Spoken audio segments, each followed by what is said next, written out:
उसके बाद आरती होगी। भगवान की कथा ठीक 2 बजे से प्रारंभ होती है। आप पहले भी आ जाएंगे तो आप नुकसान नहीं है, फायदा ही है, क्योंकि जितनी सुख शांति मंदिर में मिल जाएगी घर में नहीं मिलेगी। हम कितना भी माहौल बदलने की चेष्टा करें घर का, फिर भी मन अपना खिन रहता ही है। क्यों रहता है? हर व्यक्ति चाहता है मेरे हिसाब से घर चले, पत्नी चाहती है कि मेरे हिसाब से काम हो, पति देवता चाहते हैं मेरे हिसाब से, बेटा बड़ा हो जाता है तो वो चाहता है कि पिताजी माताजी मेरे हिसाब से चले। और जब अपने हिसाब से काम नहीं होता तो अपना मन खिन हो जाता है। इसी वजह से मंदिर एक पूजन के स्थल बनाए जाते हैं कि घर गृहस्थी से निकल करके थोड़ा भगवान की संकीर्तन और कथा में सम्मिलित हो। पर कभी कभी दुर्भाग्य होता है कि इतनी सरल चीज होने के बाद भी, अपने गांव में होने के बाद भी, पितृपक्ष में होने के बाद भी हम भगवान की कथा से वांछित रह गए। इससे बड़ा दुर्भाग्य हो ही क्या सकता है। तो वही मरा हुआ सर्प डाला जान करके ब्राह्मण बालक को बताया और ब्राह्मण ने बिगर सोचे समझे कोसी नदी में प्रविष्ट हो गए। हाथ में जल लेकर के कहने लगे कि जिस राजा ने मेरे पिताजी के सर्प डाल करके अपमान करा, मैं ब्राह्मण बालक श्राप देता हूं कि आज से 7वें दिन इसी तक्षक का वो ग्रास बनेगा। बाग वज्रम विसर्जहा। क्षत्रियों की ताकत होती है बाणों में और ब्राह्मण की शक्ति होती है उसकी वाणी में। तो वाणी का वज्र ब्राह्मण बालक ने छोड़ दिया। आन करके पिताजी के पास तेजी से रोए तो पिताजी की समाधि खुल गई। कहने लगे बेटा क्या हो गया? कहने लगे बेटा कोई बात नहीं है, पर बच्चों ने बताया कि आपने बालक ने राजा को श्राप दे दिया जिसने सर्प डाला था। बेटा क्या श्राप दिया? पता लगा कि 7वें दिन जो धर्मात्मा राजा था उसे मरना पड़ेगा। उसे डांटने लगे बेटा तूने एक अच्छा नहीं करा। जो राजा गौ ब्राह्मण हितैषी था, जिसके राज में सनातन धर्म की ध्वजा चौतरफा लहराती थी, अब ऐसा राजा नहीं मिलेगा। अब आगे के राजा अपनी कुर्सी के लिए चिंता करेंगे कि हमारी कुर्सी सुरक्षित रहे, सनातन धर्म बचे ना बचे। भगवान को भी काल्पनिक बता देते हैं, रामायण जी में आग लगा देते हैं। और राजा परीक्षित जी बड़े हितैषी थे ब्राह्मणों के, गौ माता के चौतरफा। कहने लगे बेटा इसका पाप का भागीदारी तो तू भी होगा। एक छोटी सी गलती होने से इस राजा की इतनी अच्छाई थी, अगर एक छोटी सी गलती हो गई तो तुमने इतना बड़ा श्राप दिया कि आज से 7वें दिन मरना पड़ेगा। इसका परिणाम तो बालक तुझे भी भोगना पड़ेगा। अब आने वाले समय में ऐसे राजा उत्पन्न नहीं होंगे, सब सत्ता के लोलुपी रहेंगे कि हमारी सत्ता बचे। 4 जातियों में हिंदू को लड़वा करके भिड़वा करके अलग करके अपनी कुर्सी बढ़िया बनी रहे, जिन्हें अपने धर्म से लेना देना नहीं है। जो हम 4 वर्ण हैं, ब्राह्मण क्षत्रिय वैश्य शूद्र, ये भगवान की 4 संतानें हैं। इन्हें आपस में लड़ा करके बढ़िया प्रेम से मलाई खाते रहो। बेटा अच्छा नहीं करा, पर जो हुआ सो हुआ। अब जान के राजा को तो बता दो जिसे 7वें दिन मरना है। जैसे ही पता लगा तो सच मानिए जिसे अपनी मृत्यु का पता लगता है धक्का तो लगता है। मरना है पर पता नहीं है मरेंगे कब, तो प्रेम से अपन जीते हैं। पर जिसे पता लग जाए तो वो 10 दिन मरने वाला है, वो 2 दिन में। पर धक्का लगा। पर राजा परीक्षित जी हंसने लगे, कहने लगे मुझे ब्राह्मण बालक ने श्राप नहीं दिया, तो क्या दिया है? ये मुझे आशीर्वाद दिया है।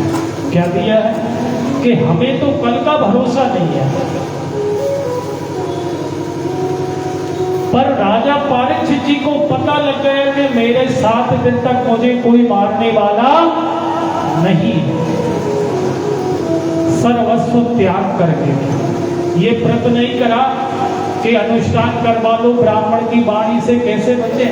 एक से बढ़ के एक पंडित जी थे उनके पास, एक से बढ़ के एक जानकार थे, पर नहीं, सर्वस्व त्याग करके गंगा जी के तट पे पहुंच जाते हैं। गंगा के तट पर पहुंचकर साधु संतों को पता लग गया कि हमारे धर्मात्मा राजा है, उसे किसी ब्राह्मण देवता ने श्राप दिया, तो वो भी पहुंच जाते हैं। राजा परीक्षित जी कहने लगे कि मैं बच्चे की श्राप मानूं कि आशीर्वाद, अगर वो मुझे श्राप नहीं देते तो आप संत मेरे पास कैसे आते? और उसी समय 16 वर्ष सुखदेव मुनि पधारते। बोलिए सुखदेव मुनि की जय। भागवत में सुखदेव मुनि की आयु है 16 वर्ष, पर 16 वर्ष नहीं लिखा। क्या लिखा है? अष्टदौ, 8 दूनी 16। 16 क्यों नहीं लिखा? कि 16 वर्ष की आयु में तो बच्चे के विकार उत्पन्न होता है, पर सुखदेव है मुनि 16 साल के, पर उनका मन है 8 वर्ष की बच्चे।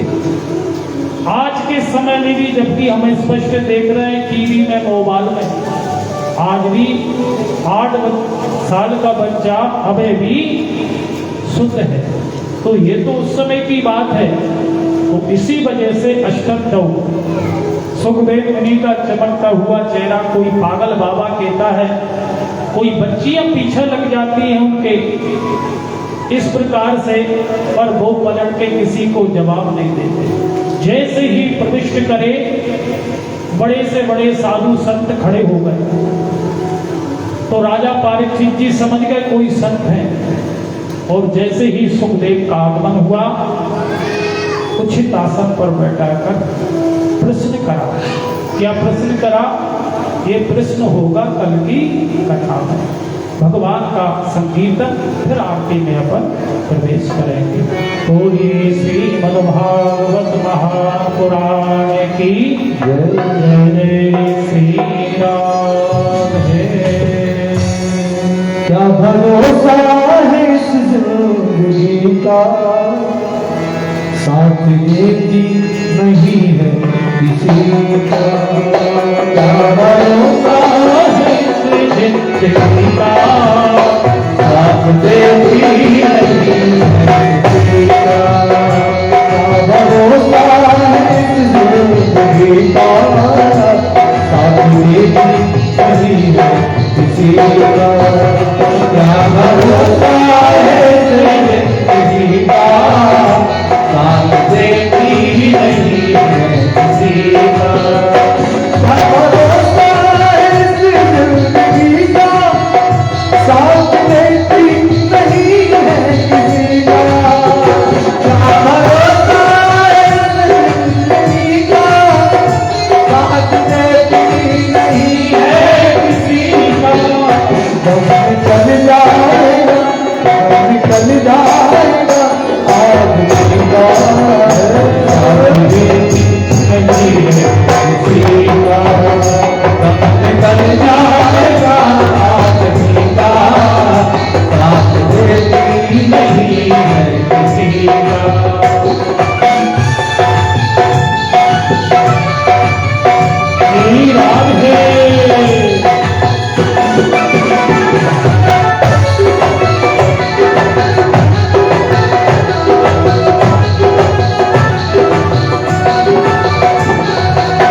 रहेगा मोहब्बत रहेगी, दास्तां अपनी दुनिया रहेगी। अब रहेगा मोहब्बत रहेगी, दास्तां अपनी दुनिया रहेगी। अब रहेगा मोहब्बत रहेगी, दास्तां अपनी दुनिया रहेगी। अब रहेगा मोहब्बत रहेगी, दास्तां अपनी दुनिया रहेगी। बन जाएगा, बन जाएगा रोशनी का आगे की नहीं है किसी का। बन जाएगा रोशनी का आगे की नहीं है किसी का। भरोसा जिंदगी का साथ देती नहीं है किसी का। क्या भरोसा है जिंदगी का साथ देती नहीं है किसी का। साथ देती नहीं है किसी का, साथ देती नहीं है किसी का, साथ देती नहीं है किसी का। जय श्री राधे। सभी भक्त अपने स्थान पर खड़े हो जाए।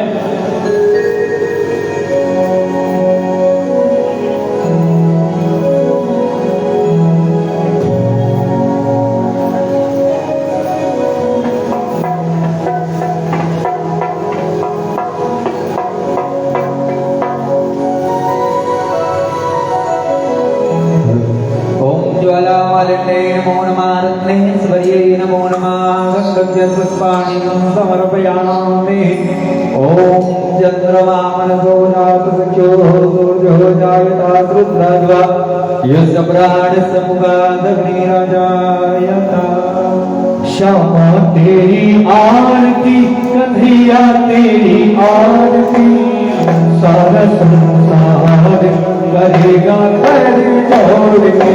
श्यामा तेरी आरती, कन्हैया तेरी आरती, सारा संसार करेगा कर जोड़ के। श्यामा तेरी आरती, कन्हैया तेरी आरती, सारा संसार करेगा कर जोड़ के। श्यामा तेरी आरती, कन्हैया तेरी आरती, सारा संसार करेगा कर जोड़ के।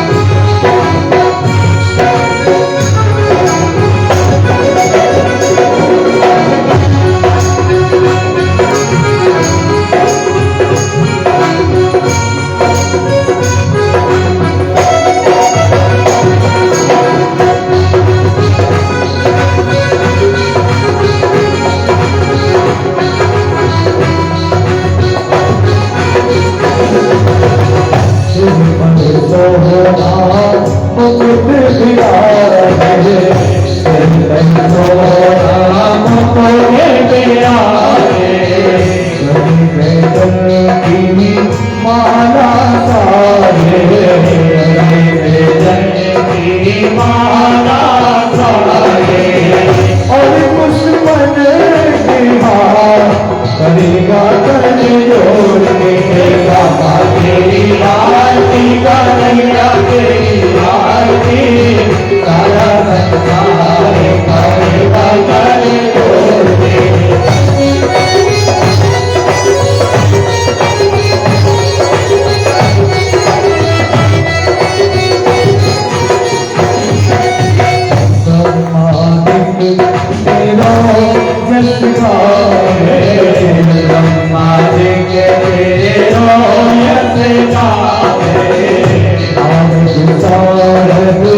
ध्यान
दुखिया भारी आया हो प्रभु शरण तिहारी आया हो प्रभु शरण तिहारी रखियो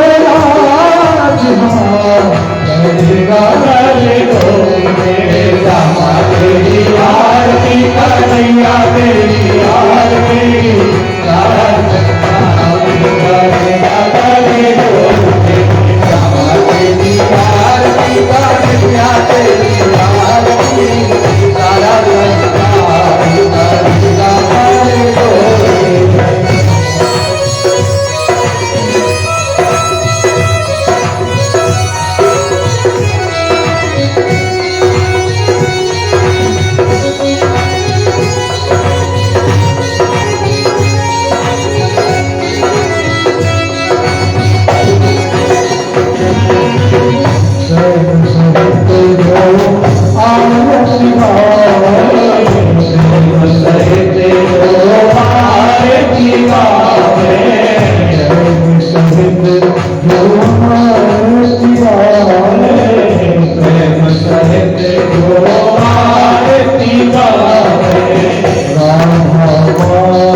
पूर्वे साध्याः सन्ति देवाः हरिः ओम् एकदन्ताय विद्महे वक्रतुण्डाय धीमहि तन्नो दन्ती प्रचोदयात् हरिः ओम् गणयत्पिकायै च विद्महे कर्मसिद्ध्यै च धीमहि तन्नो गौरी प्रचोदयात् हरिः ओम् हिमाचलसुतायै च विद्महे शिवप्रियायै च धीमहि तन्नो पार्वती प्रचोदयात् हरिः ओम् महालक्ष्मै च विद्महे विष्णुपत्न्यै च धीमहि तन्नो लक्ष्मी प्रचोदयात् हरिः ओम् कात्यायन्यै च विद्महे सर्वशक्त्यै च धीमहि तन्नो देवी प्रचोदयात् हरिः ओम् पवनपुत्राय विद्महे वायुपुत्राय धीमहि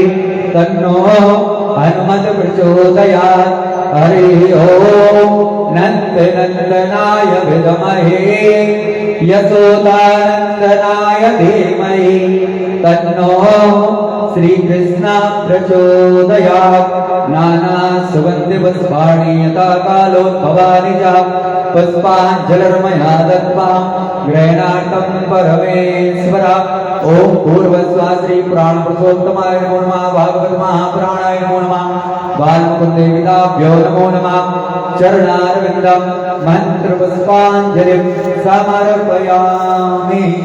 सभी लोग पुष्पांजलि पात्र में ही छोड़ें। कोई भी भक्त पुष्पांजलि थैंक यू भगवान को अर्पण।